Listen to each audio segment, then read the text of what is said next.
Dan ternyata peristiwa Isra Mi'raj di kalangan kaum muslimun pun terbelah dua pemahamannya. Tapi mereka sepakat, baik itu kaum mutakalimin maupun kaum filosof.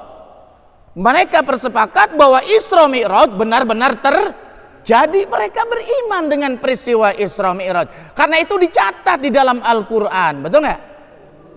Baik di dalam surat Al-Isra maupun dalam surat An-Najm. Itu dicatat oleh Al-Quran secara akurat dan ada sampai saat ini. Artinya mereka sepakat bahwa Isra dan Mi'raj itu adalah benar-benar terjadi. Cuman bagaimana Isra dan Mi'raj itu terjadi, itulah terjadi dua pandangan antara kaum mutakalimin dengan kaum filosof. Nah, dulu kata dosen saya waktu saya kuliah di Akidah Filsafat, menurut kaum filosof, Isra dan Mi'raj itu hanya dengan ruhnya saja. Birruhihi, dengan ruhnya Rasulullah sallallahu wala bijasadihi, tanpa dengan jasad. Mereka percaya cuman hanya dengan ruh. Kenapa? Karena mustahil kalau dengan jasad. Itu bertentangan dengan hukum alam, dengan sunatullah yang sudah diciptakan oleh Allah Subhanahu. Kalau di alam syahadah, alam dunia, mungkin tubuhnya Rasulullah tidak apa-apa. Tapi ketika dia harus menembus alam malakut, alam gaib, alam metafisika, maka jangankan tubuh manusia. Ini secara logika ya. Pesawat yang terbuat dari besi yang terkuat sekalipun akan hancur jika melewati alam malakut. Dan itu harus ditempuh dengan ribuan tahun baru sampai. Nah, hanya ruhnya, karena ruh itu cahaya, ruh ini ringan, maka dia bisa jalan secepat cahaya. Gitu. Paham gak ya? Karena itu alam malakut, alam ruh. Jadi Nabi Muhammad yang dimi'rajkan adalah ruhnya. Karena apa? Karena Allah menciptakan alam itu dengan hukumnya masing-masing. Malakut punya hukum masing-masing. Tidak mungkin Allah itu akan menabrak hukum yang dia sudah ciptakan menurut para filosof. Jadi siapapun yang ingin menembus alam malakut, maka berarti dia harus melalui makhluk yang gaib, ya. Hal-hal yang bersifat gaib, bukan fisik. Kalau fisik tidak akan sanggup menembusnya, pasti akan hancur. Kata siapa tuh? Kata siapa tuh? Para filosof. Bagaimana nanti dengan pembangkitan, pertanyaan apa kehidupan di alam kubur? Manusia pun nanti di alam kubur disiksa atau menikmati nikmat kubur yang merasakan bukan jasad tapi tapi ruh. Karena namanya alam barzah itu alam metafisika. Alam gaib. Berarti kalau nanti jadi mendapat siksa kubur, yang merasakan adalah ruhnya. Kalau dia mendapat nikmat kubur, yang merasakan adalah ruhnya. Karena itu udah alam gaib. Jasad kembali ke tanah, kata mereka. Bagaimana nanti di padang mahsyar manusia yang dibangkitkan ruhnya? Mereka nanti yang merasakan neraka dan surga juga ruhnya. Karena itu alam metafisika. Karena itu alam ruh, bukan alam jasad, bukan alam fisik. Alam fisik adanya di dunia. Yang kembali pun nanti kepada Allah adalah ruh. Karena ruh itu adalah hembusan dari Allah. Ruh itulah abadi. Dia berasal dari Allah. Dia pun akan kembali kepada Allah. Yang suci dirahmati oleh Allah, dia mendapat nikmat surga. Tapi ruh yang kotor, ruh yang banyak penuh dengan dosa, maka dia akan ditolak dari rahmat Allah. Maka dia akan masuk nerakanya Allah Subhanahu wa ta'ala. Paham gak ya kira-kira? Paham ya? Nah. Tapi dibantah oleh kaum mutakalimin. Apa mutakalimin itu? Kaum teolog, orang ahli ilmu Oh tidak begitu. Bahwa Nabi Muhammad itu di Isra dan Mi'rajkan, yaitu adalah dengan ruh dan jasad. Biruhihi wa jasadihi. Kenapa? Karena lafaznya di dalam Al-Quran bi'abdihi. Yang namanya abdun, ada jasad dan ada ruh. Betul nggak? Kalau ruh saja namanya mayit. Kalau jasad saja namanya mayit. Kalau abdun ya berarti makhluk, ada jasad dan ada ruh. Ya toh? Gitu. Kok bisa? Bisa. Karena peristiwa Isra Mi'raj ini adalah bukan kemauan Nabi Muhammad. Betul nggak? Tapi ini adalah undangan dari Allah. Karena ini undangan dari Allah istimewa. Karena Allah ingin mengangkat derajat Nabi Muhammad karena dia orang yang sabar menghadapi berbagai ujian, betul nggak? Diangkat derajatnya, dihibur melewati jalan-jalan ke alam, tapi bahkan dia melihat suasana surga dan neraka. Diundang oleh Allah langsung, makanya udah disiapkan. Kendaraannya sudah disiapkan, kendaraannya namanya buruk. Betul nggak? Kendaraan buruk ini kecepatannya secepat mata memandang. Ngerti? Buruk. Dia kata barak, apa barak itu? Kilat, bukan kikil. Kilat. Tahu kilat? Kilat itu lebih cepat kilatnya daripada suaranya, betul nggak? Nah, makanya dinamakan pesawat supersonik, betul nggak? Pesawatnya entah di mana, tapi suaranya di belakang. Kecepatan pesawat melebihi kecepatan suara. Hebat nggak kira? Lo buruk lebih hebat dari itu karena made in of Allah, bukan made in of Airbus atau made in of Boeing, pesawat Boeing. Kalau Boeing buatan Amerika, kalau Airbus buatan Perancis. Hanya dua itu kan kalau buat pesawat jarak jauh kan ya, berbadan lebar. Kalau nggak Boeing, Airbus.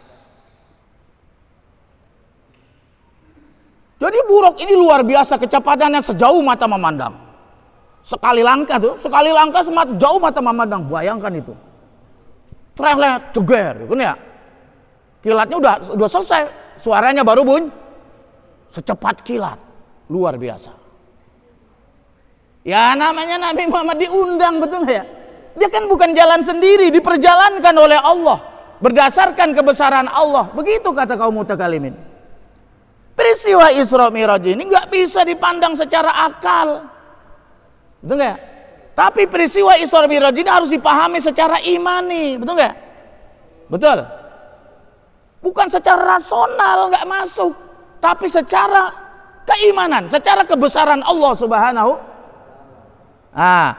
Karena Nabi Muhammad diundang, disiapkan kendaraannya, made in of Allah, ya toh? Nggak ada pabriknya tuh, betul nggak ya?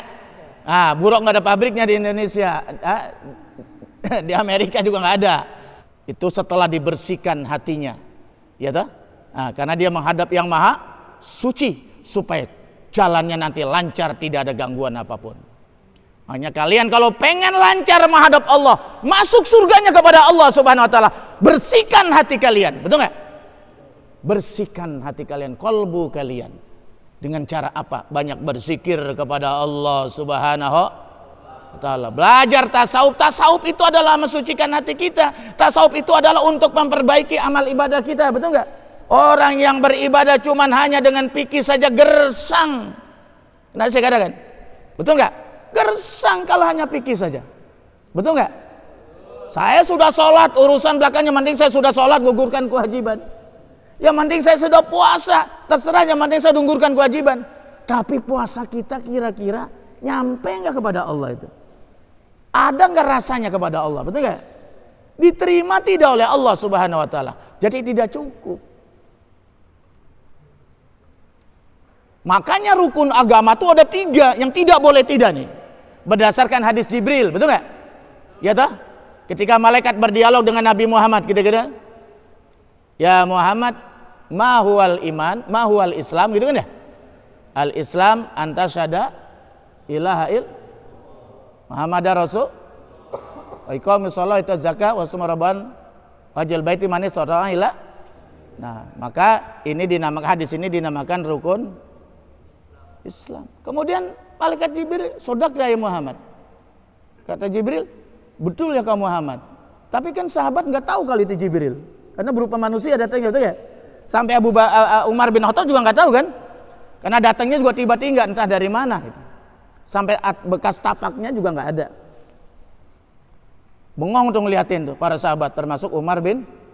Nanya lagi tuh, "Ya Muhammad, ma huwal iman?" "Al iman an tu'mina billah wa malaikatihi wa kutubihi wa rusuli wa yaumil akhir wa bil qadri khairi wa syarr." Ini hadis ini dinamakan hadis rukun iman. Ini hebatnya nih hadis ini.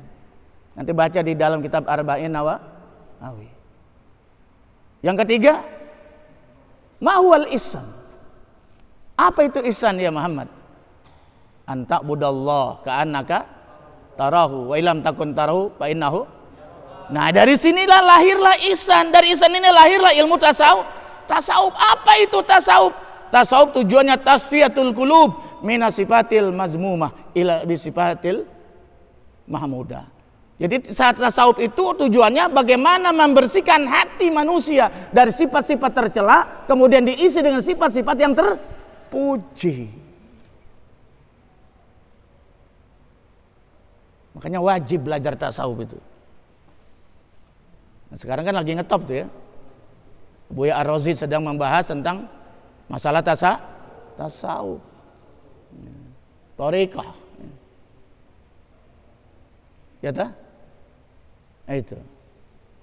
Jadi bahwa Nabi Muhammad itu di Isra Mi'raj ini bukan hendak beliau.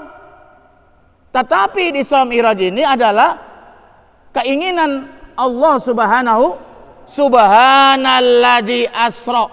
Ya tak? Asra yusri, bukan saro. Kalau saro yasiru berjalan, tapi ini asra yusri, diperjalankan. Aktif. Siapa yang memperjalankan? Allah. Siapa yang diperjalankan? Bi abdihi, yaitu Nabi besar Muhammad. Jadi Muhammad terima jadi. Jadi Nabi Muhammad melaksanakan peristiwa Isra Mi'raj itu adalah berdasarkan kekuasaan, kebesaran, iradah Allah Subhanahu. Kata kaum mutakalimin. Bagi Allah nggak ada yang sulit, betul nggak ya? Idza arada syai'an ayakula lahu kun. Betul nggak Neng? Makanya kalau enteng jodoh banyak berdoa kepada Allah. Minta kepada Allah. Nanti kalau soal Allah sudah terima, ya sudah kun payakun, sudah jodoh kamu. Betul nggak? Tapi jangan dulu kalau kuliahnya belum selesai. Ya ta? Lanjut. Ini kayaknya ada kereta deh, ini ngepul aja, ada tabunan di belakangnya. Hah? Ada tabunan ya? Nah, ngerokoknya ntar dulu karena saya tidak merokok. Ngerokoknya nanti saja. Kalau santai saya ngerokok tuh di botak. Lanjut. Sampai di mana tadi? Ya itu. Jadi peristiwa Isra Mi'raj ini adalah iradah Allah Subhanahu wa ta'ala. Jadi nggak ada yang sulit. Yang walaupun itu 1.500 km dari Masjidil Haram ke Baitul Maqdis atau Bethlehem, betul nggak ya? Bagi Allah tuh nggak ada yang sulit, hanya sekejap mata. Apalagi pesawatnya buatan Allah, barak kilat. Sampai di Masjidil Haram, kemudian Nabi Muhammad sholat 2 rakaat, beliau menjadi imam. Seluruh imam 104.000 nabi dan rasul itu semuanya bermakmum kepada Nabi besar Muhammad. Disitulah ketinggiannya Rasulullah Sallallahu Alaihi Wasallam. Nanti di akhirat pun demikian. Bahwa Nabi Muhammad ada menjadi imamul anbiya wal mursalin. Beliaulah nanti yang akan memimpin para nabi dan rasul. Bahkan beliau yang pertama kali diberikan hak untuk memberikan syafaat sebelum nabi-nabi yang lain. Itulah tertingginya derajatnya Rasulullah Sallallahu. Makanya kita bangga menjadi umatnya Rasulullah Sallallahu Alaihi wasallam. Kalau kita bangga mesti cinta. Kalau cinta banyak kirim salam salam rindu, yaitu adalah berselawat kepada Nabi besar Muhammad. Makanya Rasulullah pernah ditanya, ya Muhammad, ya Rasulullah, bagaimana saya berselawat kepada kamu? Kata Nabi, bacalah Allahumma sholli ala Muhammad wa ala ali Muhammad. Baca itu saudara-saudara sebelum tidur. Minimal 313 kali atau 400 kali. Saya sambil tiduran, sambil nunggu ngantuk, baca minimal 400 kali. 300 sampai 400. Allahumma sholli ala Sayyidina Muhammad wa ala ali Sayyidina. Baru 4 kali putar tasbih yang 100 biji, betul nggak? Kalian main HP berapa jam, betul nggak? Kalian ngobrol berapa jam, tapi membuktikan rasa cinta sama Nabi, baca salawat 400 kali aja nggak sempat. Malu ente, betul nggak? Betul nggak? Katanya cinta sama Nabi. Karena kalau kita mengandalkan amal ibadah kita bisa gagal masuk surga, betul nggak? Betul, betul. Mengandalkan sholat kita, sholatnya masih menghayal, betul nggak? Hati kemana, sholat kemana? Baru sampai di sajadah, betul nggak? Baru sampai di sejadah, belum sampai ke hati sholat kita, betul gak? Apakah diterima? Wallahu alam. Apa disempurnakan kalau sempurna? Wallahu alam. Makanya dalam sebuah hadis dikatakan, manusia nanti masuk surga adalah karena rahmat Allah, bukan karena amal ibadahnya. Ayo loh, ayo. Kan ada itu di Al-Hikam itu. Manusia nanti masuk surga karena rahmat Allah subhanahu wa ta'ala. La yudkhila ahadakum jadi maf'ul al jannata amalukum. Tidak ada yang masuk surga, tidak ada yang masuk surga salah satu dari kalian karena amal perbuatannya. Qalu, Nabi bertanya, wala anta ya Rasulullah, wala ana, termasuk saya. Illa kecuali ayyataghammadani Allah birahmati, kecuali Allah merahmati, mencurahkan rahmatnya kepadaku. Tapi kalau Nabi mau udah pasti, betul gak ya? Ya Rasulullah itu kekasih Allah, Habibullah, udah pasti mendapat curahan rahmat dari Allah subhanahu wa ta'ala. Lah kalau kita, halo betul gak ya? Betul gak? Kalau kita, ada yang nanya nih, namanya mahasiswa kan cerdas. Lah, Pak Ustadz, Buya, lah itu kita sholat untuk apa? Tiap hari jangkang jungking. Lah kita puasa untuk apa? Betul nggak? Kita berzikir untuk apa? Kita sedekah untuk apa? Itu adalah hanya sabab. Betul nggak? Tapi manusia masuk surga bukan karena amalnya. Itu hanya sabab untuk menarik rahmat Allah. Betul nggak? Tapi kalau sholat kita benar, puasa kita benar, amal sholat kita benar, insya Allah kita akan meraih rahmat Allah subhanahu wa ta'ala. Tapi jangan disalahpahami, gagal paham. Ya sudahlah, nggak usah sholat, nggak usah beramal soleh, duduk-duduk saja. Nanti juga dapat rahmat Allah. Dapat rahmat Allah dari mana? Betul nggak? Dapat rahmat Allahnya dari mana? Justru rahmat Allah itu karena kita berbuat amal soleh, betul nggak? Akhirnya Allah senang, Allah suka sama kita, Allah rahmatilah kita. Ya sudah, kalau anak ngelihat, ini kalau bahasa kasarnya, kalau bahasa kita, kalau anak ngelihat amal ibadah ente memalukan ente, nikmat begitu banyak aku berikan, tapi sholat ente masih begitu, masih pamrih, sholat masih begitu, masih pamrih. Nah, tapi Allah maha sayang, Allah maha pemurah, Allah maha pengampun. Sudah aku maafkan, aku rahmati, sudah masuk aja surga kata Allah. Betul nggak? Jadi jangan heran ada orang ahli neraka tapi masuk surga. Karena dirahmati oleh Allah. Betul nggak? Percaya nggak nih? Ada orang ahli ibadah tapi masuk neraka. Itu barsisoh. Kok orang ahli maksiat bisa masuk surga tuh gimana? Lah kan ada ceritanya Nabi Muhammad di kaum Bani Israel ada seperempuan pelacur. Betul nggak? Ada seorang perempuan pelacur bertobat-tobatan nasuha. Betul-betul bertobat, sepanjang jalannya dia menangisi dosa-dosanya. Tuh Allah senang banget kalau lihat orang nangis menyesal karena dosa-dosanya. Kembali ke jalan Allah tuh Allah senang banget. Ya, senang banget tuh kalau ngeliat hambanya tobat. Suatu saat dia melihat anjing. Jangan dikait-kaitkan dengan Menteri Agama ya. Awas. Jangan ikut-ikutan. Jangan menyebar hoax. Hoax itu dajjal. Penyebar hoax terbesar adalah dajjal. Jadi kalau ada orang yang suka nyebar hoax, berarti dia anak buahnya dajjal. Iya, belum jelas, belum tabayun sudah di share lagi. Lah ente nge-share dosa ente. Betul nggak ya? Udah diam aja. Betul nggak ya? Ini mah demen banget nge-share hoax. Allahu Akbar. Ente mau aja lagi ikut rombongan dajjal. Dajjal itu penyebar hoax di akhir zaman terbesar. Berita bohong, saya Tuhan, kan bohong itu. Saya Tuhan. Ayo, siapa yang apa yang kalian minta? Turun hujan, diturunkan hujan. Saktinya luar biasa dajjal itu. Anda butuh apa? Nanti kan terjadi peceklik luar biasa, manusia lapar. Anda butuh makan, butuh minum, dikasih sama dia langsung. Hujan sun hujan, panen langsung panen. Apa juga bisa, sakit bisa sembuh. Wow, udah kayak Tuhan udah. Iya betul. Itu dajjal itu. Ini aku Tuhan, sembah aku. Kalau nggak mau, digodot lehernya.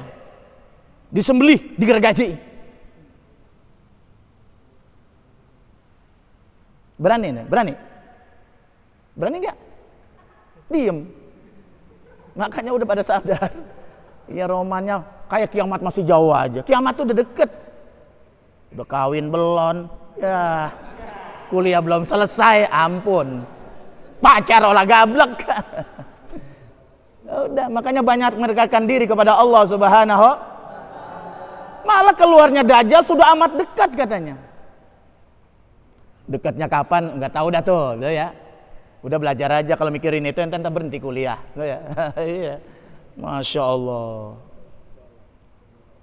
Ya dah, luar biasa. Ini sampai di mana dia?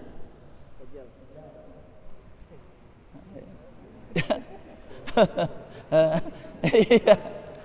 Ente bangga bener sama amal ibadahnya. Ya. Jadi tadi pelacur itu, ya, ceritanya pelacur itu ngelihat anjing tersungkur, kehausan, betul nggak? Namanya di padang pasir, betul nggak? Tapi ini karena dia ingin berbuat ihsan, ingin berbuat baik kepada makhluk Allah yang namanya anjing, betul nggak ya? Yang namanya anjing, dibumbuin lagi, ya terus cari air dia copot sepatunya itu, dia cari. Sumur dalam, ambil kerek mungkin begitu ya. Ambil tuh sepatu air tuh dalam sekali, susah. Akhirnya dapat lu air, bukannya buat dia juga kehausan luar biasa, sedang jalan berlunta-lunta, betul ya? Tapi karena dia ingin bertobat, ingin berbuat baik semasa hidupnya di akhir hayatnya, kemudian dia minumkan itu anjing, dan anjing jadi segar kembali, bisa berdiri. Dan ini amal ini dia lakukan dengan tulus dan ikhlas, dengan hati yang lembut. Ini romannya melihat anjing gemes bener kita. Zaman saya dulu masih anak-anak, kalau anjing liwat mati. Betul nggak? Anjing liwat doang, dikejar-kejar. Se-RT keluar semua, mati tuh anjing. Jangan masuk neraka itu. Ini buktinya ngasih minum anjing yang sedang kelaparan, diterima amal solehnya, Allah redho, Allah berikan magfirah, masuk surga perempuan ini. Jadi kalau begitu masuk surga karena apa? Rahmat Allah. Kalau nggak dengar karena amalnya, ilok. Nah bahasanya ilok dah tuh. Ngasih makan minum anjing doang masuk surga. Tapi karena Allah rahmati, masuk surga. Apalagi ente yang setiap hari jangkang jungking, setiap hari sedekah. Ya, sedekahnya sama siapa? Sama pacar ya? Masya Allah. Masa gagal masuk surga? Padahal kunci surga udah dibocorin sama Allah, sama Rasulullah, betul ya? Kunci surga udah dibocorin sama Nabi. Miftahul jannah la ilaha il man mata wa qara ahlul la ilaha illallah daholal. Kunci surga udah dibocorin, masih nggak masuk surga juga. Terlalu, kata Bang Haji Romai Rama. Bukan hanya kunci surga, pertanyaan kubur dibocorin sama para ulama, betul nggak? Pertanyaan kubur itu, soal kubur dibocorin, dan herannya nggak ada yang nangkep. Coba ujian nasional, bocorin deh coba soalnya, yuk. Tangkap sama polisi. Iya. Betul, betul. Masya Allah. Makanya orang-orang ahli zuhud, orang-orang ahli sufi, buat amal soleh itu bukan karena takut neraka, bukan karena pengen surga, tapi karena mahabbah kepada Allah Subhanahu. Iya, karena cinta kepada Allah. Dia sholat itu karena rindu kepada Allah, betul ya?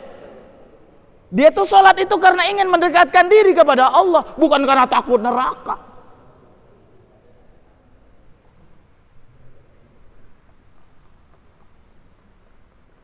Ini ngaji tasawuf ya ini ya.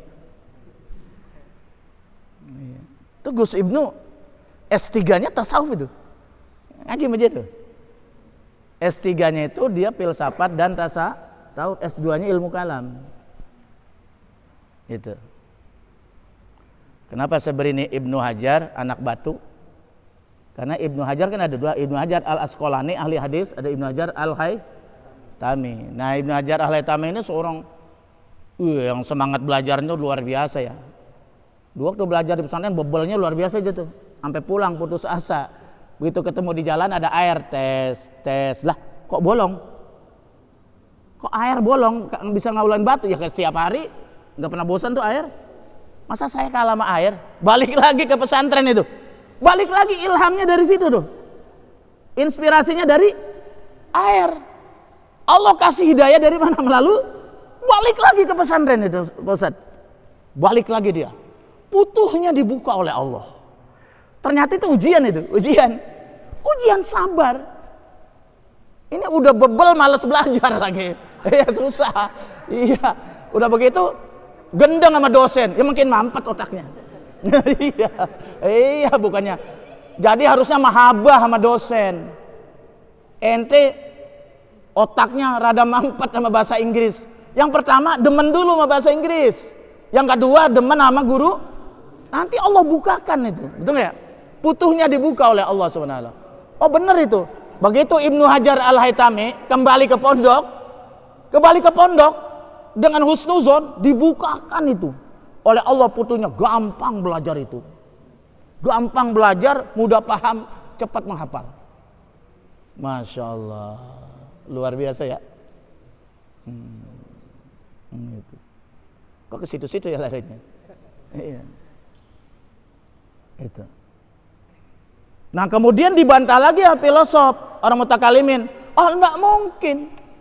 Mana bisa?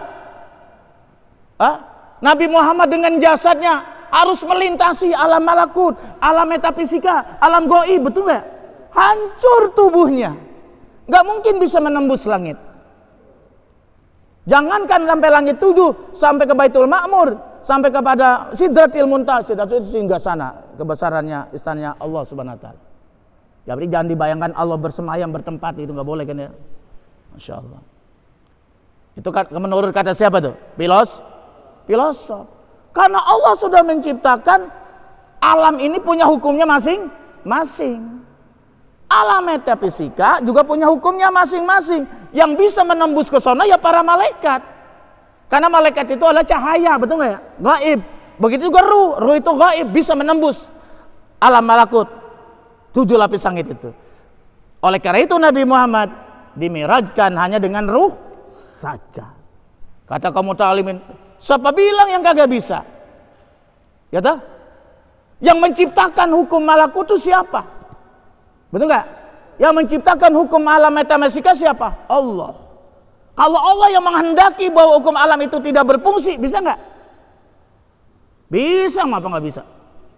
Contohnya air membasahi.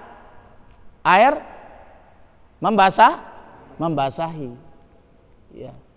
Air kalau diminum dapat menghilangkan haus, makanya saya minum. Bismillahirrahmanirrahim. Alhamdulillah. Air membasahi itu hukum alam sunatullah. Allah sudah takdirkan seperti itu kan ya. Air membasah, api membakar, api panas dan membakar. Itu hukum alam ya, sunatullah ya. Begitu kan? Tapi ketika api untuk membakar Nabi Ibrahim, buktinya dingin. Nah, ayo pikirin, betul nggak? Padahal yang namanya sifatnya api panas, membakar. Tapi ketika Nabi Ibrahim dilemparkan api unggun yang sangat besar yang dibikin oleh Raja Namrud laknatullah, ternyata itu dingin bagaikan AC. Hukum alam di situ tidak berlaku. Terhenti itu hukum alam. Kenapa? Karena Allah yang menghendaki. Paham gak? Paham gak? Harusnya Nabi Ibrahim secara akal terbakar, hangus, betul nggak? Tapi ternyata api unggun sampai selesai, ternyata Nabi Ibrahim senyum-senyum saja, tidak lecet sedikit pun. Nah, kenapa itu? Karena Allah yang menundukkan, ya naru kuni bardan wa salaman Ibrahim. Betul nggak? Hai api, tunduk kau. Dinginlah kau untuk Ibrahim, dingin bagaikan AC. Ya dah? Jangankan itu dah, jangankan itu. Listrik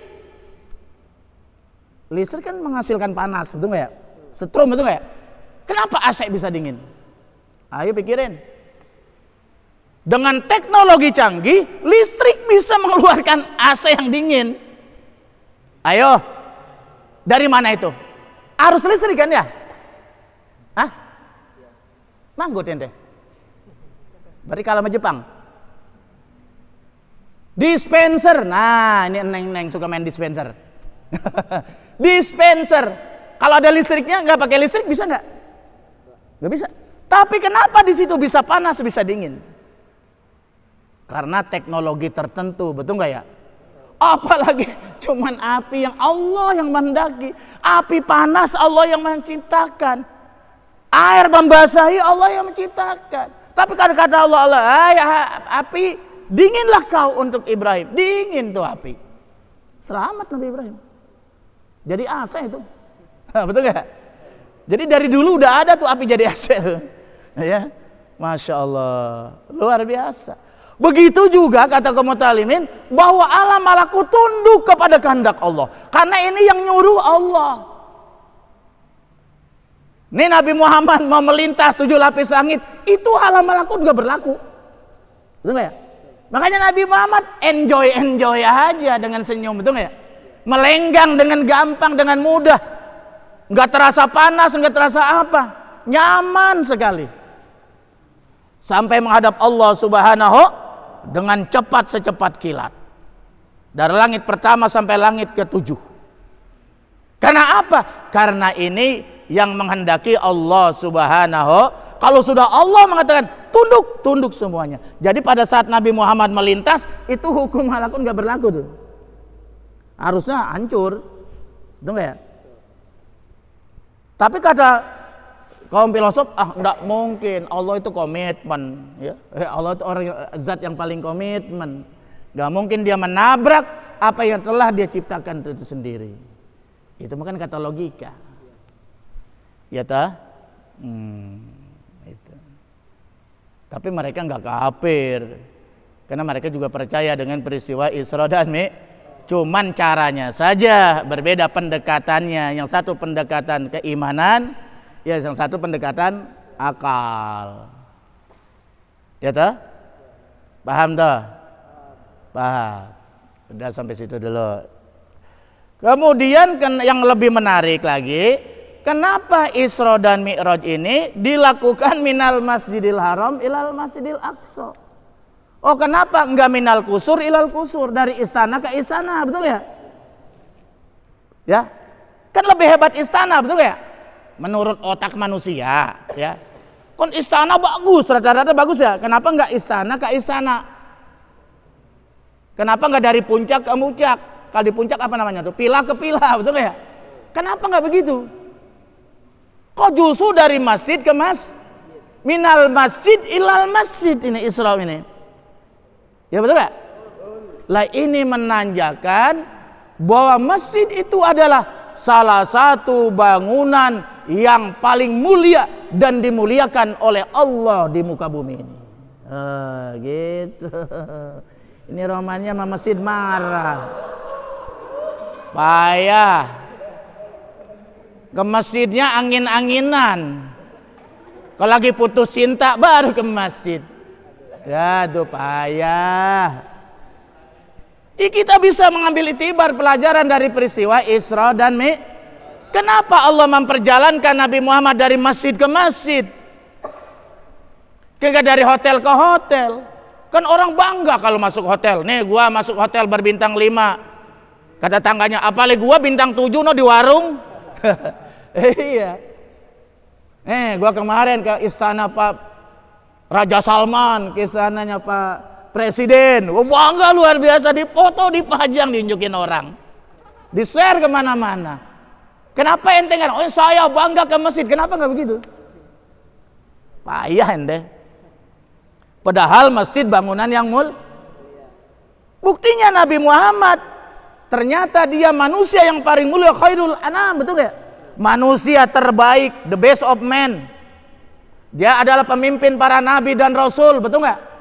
Dialah yang nanti yang pertama kali diberikan hak prerogatif untuk memberikan syafaat, pertolongan kepada umat manusia di hari kiamat. Betapa hebatnya. Bahkan yang pertama kali nanti diizinkan melintas di jembatan As-Sirat menuju surga, jembatan akhirat, adalah Nabi Muhammad beserta umatnya, baru ya nabi yang lain. Ternyata dia menghadap yang maha mulia, menghadap Allah, Mi'raj.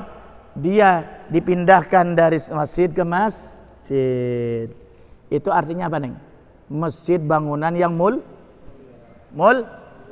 Ayo mulai besok ente bangga ke masjid. Justru ente malu kalau kagak ke masjid, karena al-masjidu baitul mu'min. Tuh di dalam hadis Nabi, di dalam kitab Tanqil Qaul, Bapak dia lah masjid. Al-masjidu baitul mu'min, masjid rumahnya orang beriman. Sebagai orang beriman, bangga masuk masjid dan malu dia kalau nggak pernah ke masjid. Biar saya nggak pernah masuk hotel, nggak pernah tinggal di hotel, asal saya tinggal di masjid. Hebat nggak? Biar saya nggak pernah masuk istana, asal saya setiap hari masuk masjid. Karena nanti pun saya kalau mati digotongnya ke dalam masjid. Ayo ke masjid sebelum digotong oleh ke masjid. Apa harus dijemput, digotong ke masjid? Udah ke masjid nggak pernah, giliran mati berwasiat sama bininya. Neng, nanti abang kalau mati sholatin di masjid ya, Neng. Kata masjid, apaan lu? Gua nggak kenal mas siapa lu? Allahu Akbar. Hei, ramein masjid. Ini masjid yang udah pada bongkok, udah pada pensiun. Kalian adalah generasi masa depan, betul nggak? Imam tuh udah pada tua, khotib udah pada tua. Ente nanti dari stisnu yang akan menjadi khotib, amin. Ente akan menjadi imam, amin. Begitu dong. Waduh. Ini masjid apalagi subuh tua semua. Kan kita sedih tuh ngeliat begitu. Lah ini yang udah pada mati semua, entah siapa yang ngisi masjid, betul nggak? Apalagi di Setisnu, Ahlussunnah wal Jamaah, notabene NU, betul nggak ya? Emang dia mah gedenya di masjid, betul nggak? Ini udah akhir zaman, harus banyak di masjid. Kata Nabi di dalam hadisnya itu, syarul biqo aswaquha, tempat yang paling buruk adalah pasar. Pak, itu supermarket loh Pak, pakai AC, tetap jelek. Tapi itu mall loh Pak, iya biar mall tetap jelek, kata Nabi. Karena apa? Karena yang namanya pasar, tempat bisnis, pasti ada penipuan, betul nggak? Pasti ada kebohongan. Nyuri timbangan, nyuri meteran, macam-macam. Sekarang tipu daya, betul nggak ya? Luarnya cakep, nggak tahu dalamnya pada busuk. Apa aja dikasih bahan pengawet, pewarna, betul nggak? Wa khairul biqa masajiduha, kata Nabi.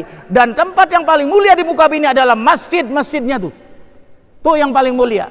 Saking mulianya masjid, maka Nabi mensyariatkan barang siapa yang masuk masjid jangan duduk sebelum dia sholat 2 rakaat. Sholat tahiyatul. Wah, hebat nggak? Usolli sunatan li tahiyatil masjid rakaatainillahi. Bahkan hatta khotib sudah naik ke atas mimbar hari Jumat, Anda baru masuk karena terlambat, masih dibolehkan sholat 2 rakaat baru duduk mendengarkan khutbah. Sholat lain tidak. Hebat nggak? Sampai begitu tuh menghormati masjid. Tapi ada nggak sholat 2 rakaat menghormati hotel? Ada nggak? Ada nggak? Sholat 2 rakaat menghormati istana ada nggak? Usolli sunatan litihatil qasr. Usolli sunatan lihatil hotel berbintang 5. Allahu Akbar, ada nggak?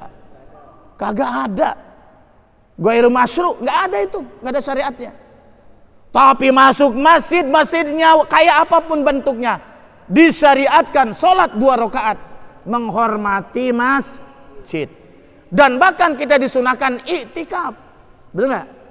Tidak ada iktikaf di hotel, tidak ada iktikaf itu di villa, tidak ada iktikaf di istana.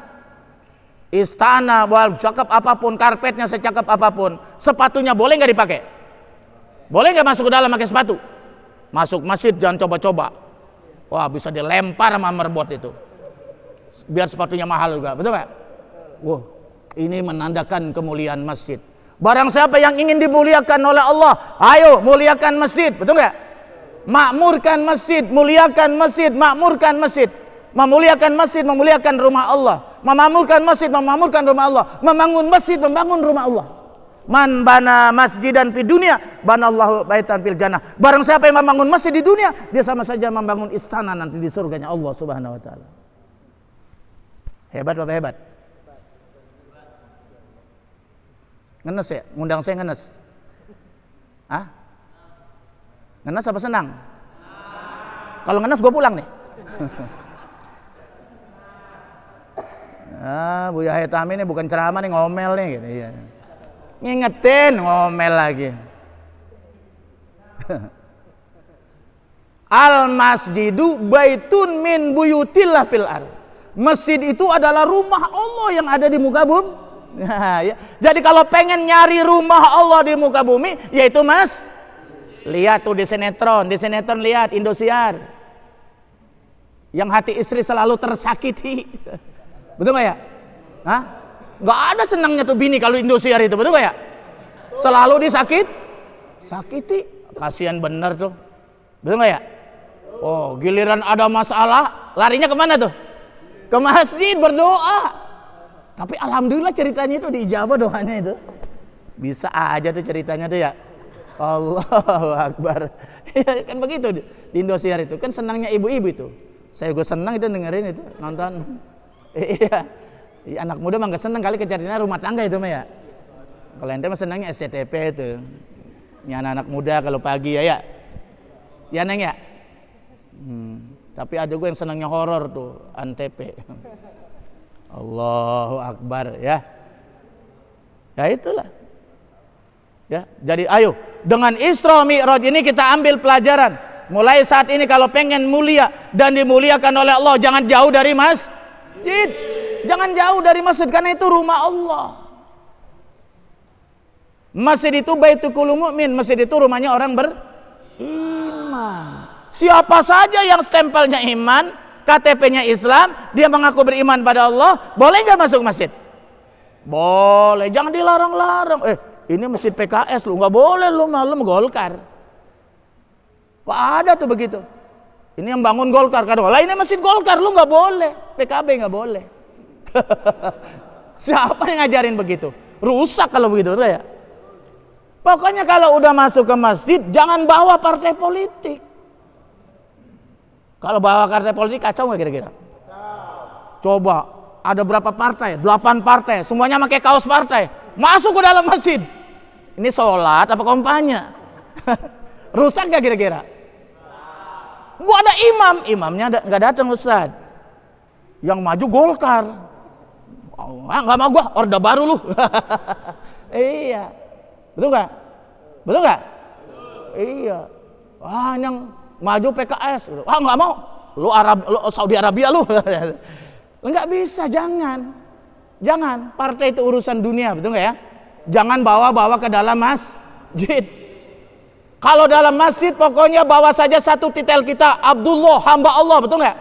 Apapun partai politiknya, apapun mazhabnya, apapun suku bangsanya, apapun suku bahasanya, kalau sudah masuk masjid, copot dulu, sendalnya copot, identitasnya copot, satu hanya bawa, Abdullah, hamba Allah yang boleh ditonjolkan dalam masjid, betul nggak? Nah kalau begitu akur nggak kira-kira? Akur. tapi jangan songong. Emang di situ biasanya yang imam pakai kunut subuh, ya ikutin aja, jangan, betul nggak ya? Jangan pakai orang ditarik diganti, jangan. Kita sebagai tamu ini ya hormati saja, betul nggak ya? Itu kita bisa belajar dari 4 mazhab. Mereka 4 mazhab nggak ada yang sama kan ya? Ada perbedaan, betul nggak? Imam Syafi'i pernah belajar langsung dengan Imam Malik bin Anas, bukan Anas bin Malik. Kalau Anas bin Malik sahabat, Malik bin Anas itu mazhab, paham? Ya. Jadi Imam Malik itu guru langsung, gurunya Imam Syafi'i. Karena Imam Syafi'i pernah belajar langsung kitab Al-Muwatta, karena sering jadi asisten. Imam Syafi'i juga pernah belajar di Irak, cuman tidak langsung kepada Abu Hanifah, karena Abu Hanifah sudah wafat. Abu Hanifah wafat 150 Hijriah. Imam Syafi'i baru brojol, baru lahir, pasti nggak ketemu kan? Makanya kita Imam Syafi'i ke Baghdad nggak ketemu dengan Abu Hanifah karena sudah meninggal dunia, tapi beliau ketemu dengan Abu Muhammad, beliau ketemu dengan Abu Ishaq, beliau ketemu dengan Abu Yusuf, murid-murid besarnya Imam Syafi'i, Imam Abu Hanifah. Beliau belajarlah kepada murid-muridnya Imam Abu Hanifah. Dan selama ada di Irak, Imam Syafi'i tidak pernah pakai kunut subuh. Ditanya, ya Syekh, kenapa tidak pakai kunut subuh? Bukankah Anda menyunahkan? Karena di sini ada kuburannya Imam Abu Hanifah sudah wafat, masih dihargai oleh Imam Syafi'i. Betapa hebatnya akhlaknya Imam Syafi'i. Ketika Imam Malik diundang sama Imam Syafi'i, muridnya tapi jadi ulama besar, dia disuruh imam subuh nggak pakai kunut. Pakai kunut. Padahal Imam Malik nggak pakai kunut. Ditanya sama murid-muridnya, ya Syekh, kenapa baca kunut? Bukankah kau menganjurkan tidak baca kunut subuh? Ingat, kita sholat bukan di masjid kita, tapi kita sholat di masjidnya Imam Syafi'i. Hargai pendapat Imam Syafi'i. Indah nggak kira-kira? Indah nggak kira-kira? Lah Ustadz baru kemarin sudah nyalain 4 mazhab. Kurang ajar nggak kira-kira? Kurang ajar nggak kira-kira? Allahu Akbar. Apain pakai mazhab? Zaman modern kok pakai mazhab. Langsung aja katanya Quran hadis. Maksudnya Quran hadis itu apa? Maksud dia makali Sahih Bukhari Muslim kali ya. Kan makanya sangat, ya kalau Sahih Bukhari Muslim kan Sahih Bukhari makan udah gak ada yang ngeraguin, betul gak? Sahih Bukhari itu. Karena Imam Bukhari itu gurunya 1700 gurunya.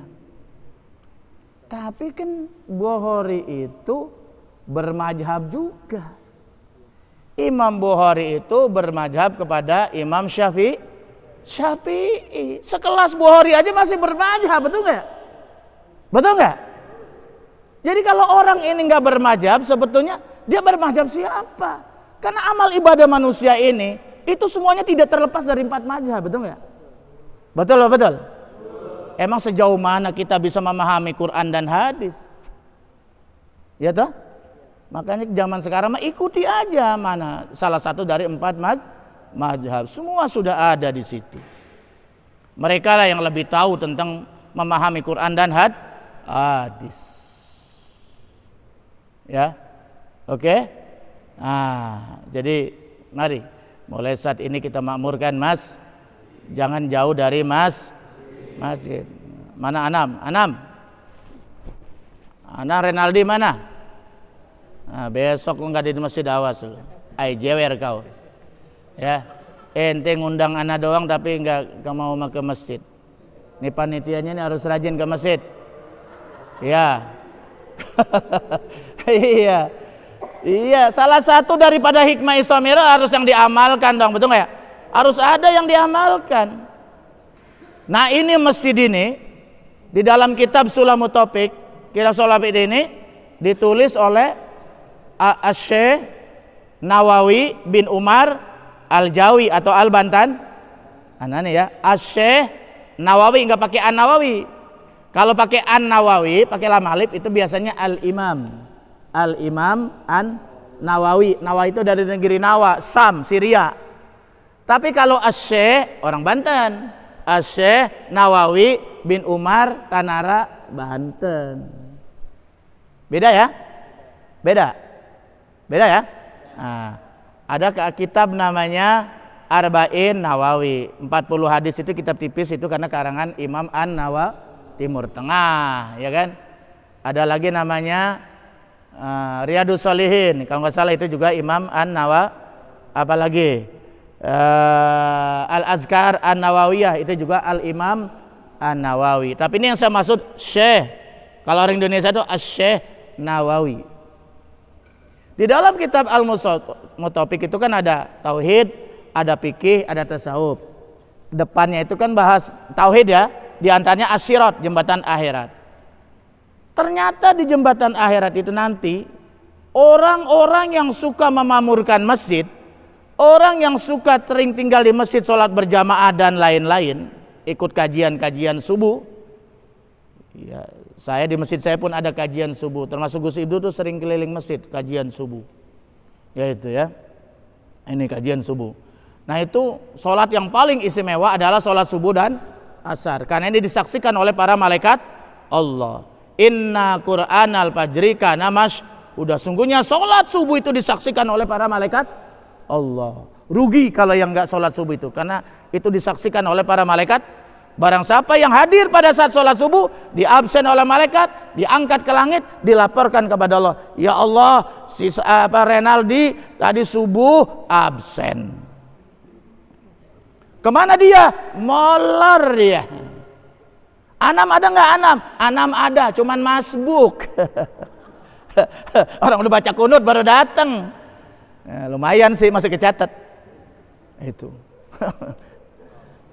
Itu nanti orang yang suka sholat subuh berjamaah atau sholat 5 waktu berjamaah, nanti masjid itu atas izin Allah. Nih dengerin, dengerin, sodel kuping lo. Ini nanti subuh apa masjid atas izin Allah dirubah oleh Allah jadi kendaraan, jadi markab. Nggak percaya baca Sulamut Topik, malu udah diterjemahkan kan ya? Itu di bawahnya ada bahasan as-sirat. Di situ dijelaskan atas izin Allah masjid berubah jadi kendaraan yang akan meniti di jembatan Siratal Mustaqim, yang di bawahnya neraka jahanam. Neraka kelas 1 loh, VIP, ada yang mau. Kiri kanannya ada ranjau-ranjau besi yang tajam. Barang siapa yang jatuh akan terpanggang. Mati Pak Ustadz, kagak ada mati di sana mah. Hidup terus. Bisa kena lehernya tembus, bisa kena matanya, bisa kena perutnya. Itu kalau nyangsang. Kalau jatuh ke bawah, ya jadi api udah, angus jadi arang. Udah hitam jadi arang lagi. Itu. Nanti di jembatan Siratal Mustaqim itu ada yang secepat kilat, sereset jeger nyampe di pintu surga, karena surga adanya di sana.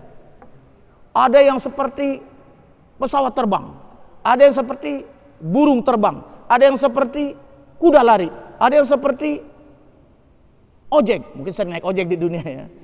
Ada yang seperti jalan, ada yang seperti berlari, ada yang seperti ngesot, kayak suster ngesot. Merangkak dia, habuan, merangkak dia. Kenapa? Sampai dia teriak-teriak, ya Rob, kenapa ini enggak engkau perlambat saya? Orang udah pada sampai, tapi saya enggak sampai-sampai. Kok ini jembatan makin mulur? Apa kata Allah? Bukan saya yang memperlambat, ente amal perbuatan ente di dunia yang memperlambat sehingga ente kagak sampai-sampai ke surga. Dibilang begitu sama Allah. Kenapa? Letoy ibadahnya. As-salatu khairum minan naum. Masih kagak bangun juga. Allahu Akbar, Allahu Akbar, baru kucek-kucek mata. Ya Allah, udah komat, baru ke WC. Akhirnya kagak ke masjid. Iya, Allahu Akbar. Ini yang bahasanya merangkak nanti ngesot di jembatan akhirat. Ayo lo, mau merangkak mau? Ayo dah. Makanya pastabikul, cepat-cepat berbuat kebaikan, jangan berlambat-lambat. Kalau dengar suara azan, matikan handphone, kalau perlu banting, besok beli lagi. Ini kagak suara azan, handphone jalan terus, jering jalan terus, ngobrol jalan terus, ini kupingnya disodrel nanti, nggak dihargai panggilan Allah Subhanahu ganti aja sama suara anjing mendingan. Kalau nggak didengerin suara azan, betul nggak? Ganti sama suara dangdut, mau? Iya kan pernah dulu gitu. Azan gak ada yang datang, nyanyi dangdut pakai speaker tuh bocah. Gempar orang, gempar, datang semua ke masjid. Gila lu ya, masa nyanyi dangdut di speaker di masjid? Lah kenapa ente, bukan ente yang gila, anak azan dari tadi nggak ada yang datang, giliran anak nyanyi dangdut malah ente datang, ente yang PA. Betul gak? Pengalaman berarti dong. Jadi itu nanti masjid dirubah atas izin Allah menjadi kendaraan di akhirat. Dan orang yang memakmurkan masjid semuanya tuh masuk ke dalam masjid, masuk semua tuh masjid yang ada di kampungnya, masuk ke dalam masjid, dan masjid ini berjalan atas izin Allah di jembatan Shiratal Mustaqim. Gede Pak jembatannya Pak, enggak seperti infrastruktur yang dibangun oleh Pak Jokowi Pak. Oh enggak, itu mah gede. Jadi kayak apa Pak? Rambut. Bagaimana jembatnya itu rambut? Kayak rambut, tajamnya bagaikan silet, lebih tajam daripada silet yang ada acara di RCTI itu malah.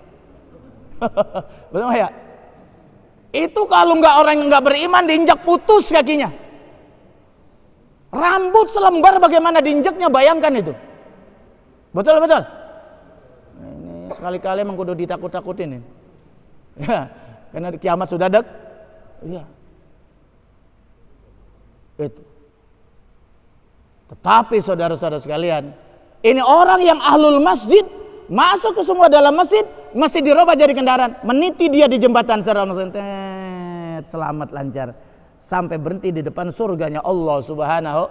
Selamat, alhamdulillah. Ayo, nawaitu mulai sekarang, jangan jauh dari masjid. Di mana saja ada masjid suara azan, berhenti. Berhenti ngapain? Berhenti untuk sholat apa berhenti sholat?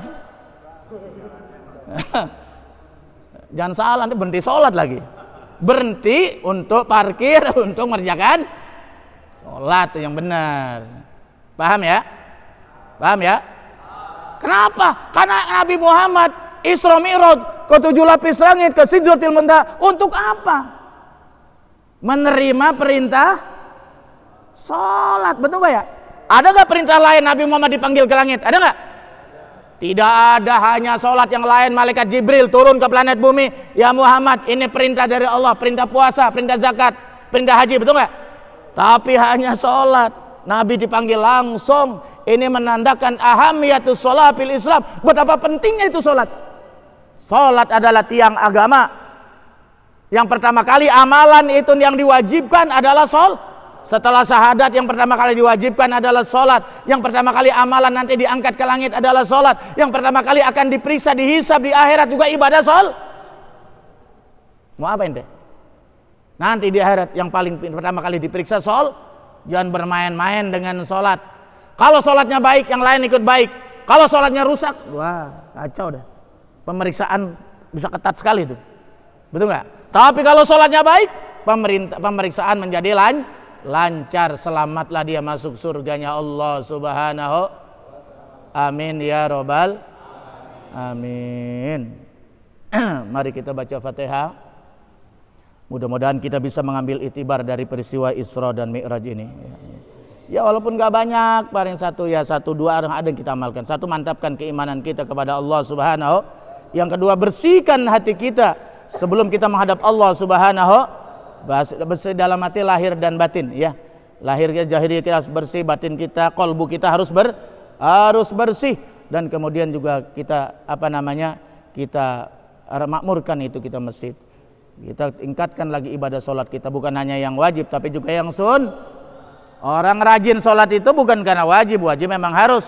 Orang dianggap rajin sholat, ahlu sholat kalau sudah rajin mengerjakan ibadah-ibadah sunnah yang wajib maupun sunnah dikerjakan. Insya Allah amal ibadah kita diterima dan disempurnakan oleh Allah Subhanahu wa ta'ala. Guru-guru kita, dosen-dosen kita doakan supaya panjang umur, berkah ya, diberikan keberkahan, diberikan kemanfaatan ilmunya, karena ilmu ini nanti akan menjadi sedekah jariyah di alam kuburnya. Amin ya robbal. Dan tak lupa juga kita bacakan Fatihah buat yang pertama yang sedang haul pada malam hari ini, kebetulan yaitu almarhum al-maghfurlah Kiai Haji Ahmad Basir Nasuhi bin Mualim Ibrahim, dan juga kita doakan juga orang tua kita, kebetulan cucunya ada di pesantren saya, Pondok Pesantren Darul Amanah Ahmadiyah, yaitu Kiai Haji Edi Junaidi Nawawi. Allah, mudah-mudahan Allah lapangkan alam kuburnya, Allah terima amal solehnya, Allah maafkan segala kesalahannya.